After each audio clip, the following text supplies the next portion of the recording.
Hello, and today I'll be showing you how to take apart your wall switch to be used as a storage device or secret compartment.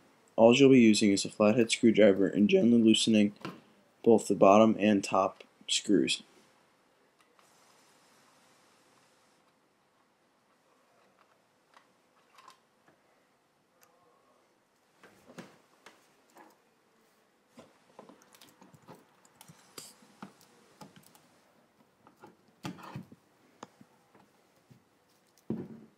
Alright, so before taking out your second screw on the top or bottom, you might want to hold on to the plastic or metal outreach, or else you may drop it. Now, what I had a problem here was the paint was chipping over the actual plastic itself, so all I had to do was use the flathead screwdriver and pry it from the wall, like so.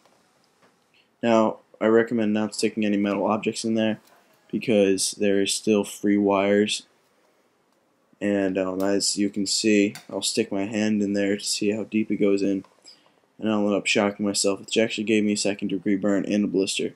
So I recommend not doing it because right about now, yep, that's when it happened.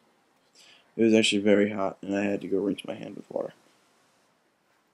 So that's about it. It goes in about, say, about 2.5 inches to 3 inches, and from top to bottom it is about 4 inches. And that's it for today. This is presented by All Around Guide, and have a good day.